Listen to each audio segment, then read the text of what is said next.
শেখ হাসিনার মতো বাংলাদেশকে কন্ট্রোল করতে না পারায় ভারতীয় দাদাবাবুদের মাথা খারাপ হয়ে যাচ্ছে। চীন আমেরিকার শুল্কি যুদ্ধে তৃতীয় দেশ হিসেবে সুযোগ নিচ্ছে বাংলাদেশ, এটাকে ভালোভাবে নিচ্ছে না ভারত সরকার। আপনি কোনো খবর দেখতে পাবেন না যে বিজিবি ভারতীয়দের গুলি করে হত্যা করে, কিন্তু প্রায় দেখা যায় যে ভারতের বিএসএফ বাংলাদেশিদের গুলি করে হত্যা করতেছে। গত 15 বছরে বিএসএফ 600-রও বেশি বাংলাদেশিকে হত্যা করেছে, যার একটিরও কোনো বিচার হয়নি। কিন্তু এবার বাংলাদেশিরা খুবই কঠোর হচ্ছে। বিজিবির পাশাপাশি বাংলাদেশিরা বিএসএফ কে কোনোভাবেই ছাড় দিচ্ছে না। তাই আজকে আমরা দেখতে চলেছি ভারত বেশি বাড়াবাড়ি করলে যে জায়গাগুলো হামলা চালানো উচিত। তো প্রথমেই ভারতের দুর্বল জায়গা হচ্ছে সেকেন্ড নেক। ভারতের এই সেকেন্ড নেককে শিলিগুড়ি করিডোরও বলা হয়। ভৌগোলিকভাবে শিলিগুড়ি করিডোর হচ্ছে ভারতের পশ্চিমবঙ্গ রাজ্যে অবস্থিত। এই করিডোরের দৈর্ঘ্য প্রায় 60 কিলোমিটার, এর প্রস্থ হচ্ছে 20 কিলোমিটার। এই করিডোরের মাধ্যমে উত্তর পূর্ব ভারত মূল ভূখণ্ডের সাথে সংযুক্ত। এই করিডোর না থাকলে উত্তর পূর্ব ভারত মূল ভূখণ্ড থেকে বিচ্ছিন্ন হয়ে যেত, অর্থাৎ রাজধানী থেকে ভারত বিচ্ছিন্ন হয়ে যেত।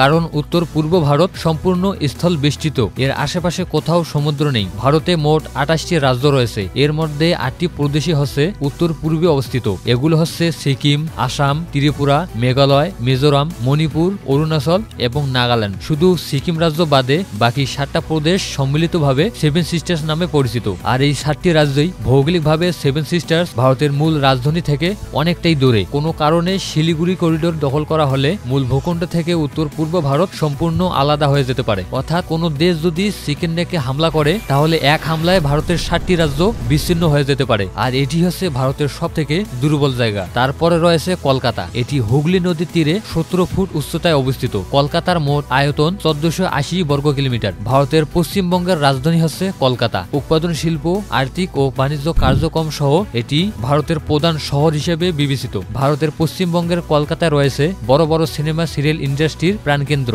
বাংলাদেশকে নিয়ে ভুল তথ্য ছড়ানোর সংবাদ মাধ্যমগুলো এই কলকাতাতেই অবস্থিত।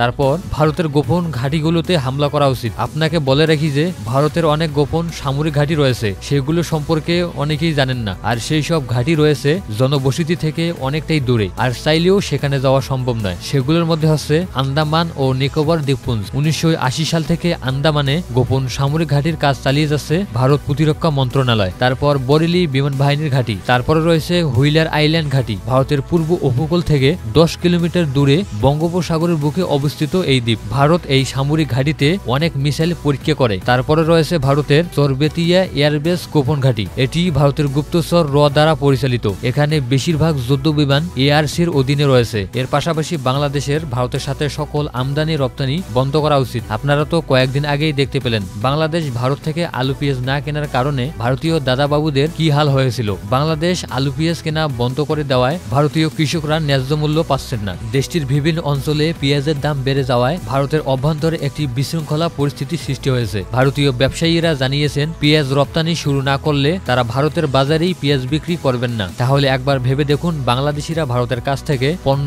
আমদানি রপ্তানি না করলে ভারতের কি হাল হবে। তারপর ভারতীয় সকল পণ্য বয়কট করা। বাংলাদেশ এখন ভারতের 4র্থ শীর্ষ রপ্তানির বাজার। আবার সরকারিভাবে বিদ্যুৎ, জ্বালানি তেল ও তরলকৃত গ্যাস আমদানির প্রায় 0 থেকে 100 কোটি ডলারে ছড়িয়ে গিয়েছে। অর্থাৎ ভারতের সবচেয়ে বড় কাস্টমার হচ্ছে বাংলাদেশ। ভারত সবচেয়ে বেশি পণ্য বিক্রি করে বাংলাদেশে। যদি কোনো কর্মে এই দুই দেশের মধ্যে দ্বন্দ্ব শুরু হয়, বাংলাদেশিরা ভারতীয় পণ্য বয়কট করলে ভারতের অর্থনীতিতে ব্যাপক ধস নেমে আসতে পারে। ভারতের উচিত বাংলাদেশকে ভয় দেখিয়ে কোনো লাভ নেই, কারণ কাস্টমার পাকিস্তান থেকেও পণ্য আনতে পারে, আবার চীন থেকেও পণ্য আনতে পারে। এখানে কাস্টমার ডিসাইড করবে কোন দেশ থেকে পণ্য আনা উচিত। তারপর বাংলাদেশিদের উচিত ভারতীয় সকল সিনেমা মুভি দেখা বন্ধ করা। বিশ্ব শুধুমাত্র ভারতকে চিনে সিনেমা তৈরি করার জন্য।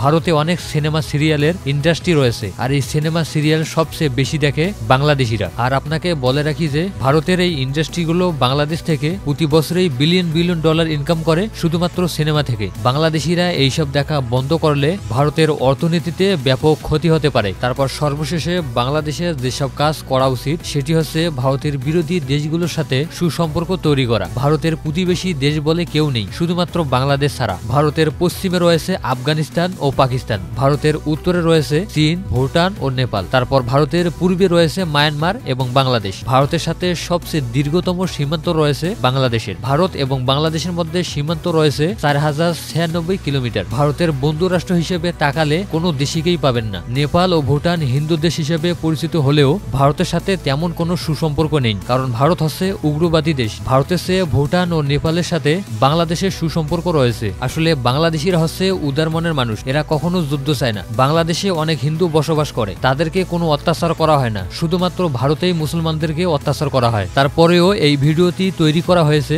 ভারতের দুর্বল জায়গাগুলো জানার জন্য, আর আমাদের বাংলাদেশি হিসেবে এইসব জানা উচিত। এই বিষয়ে আপনাদের মতামত কি তা অবশ্যই কমেন্ট করে জানাবেন। প্রতিদিন বিশ্ব রাজনীতি সম্পর্কে জানতে হলে আমাদের চ্যানেলটি সাবস্ক্রাইব করে রাখতে পারেন। দেখা হচ্ছে পরের কোনো ভিডিওতে। ততক্ষণে ভালো থাকুন, সুস্থ থাকুন। আল্লাহ হাফেজ।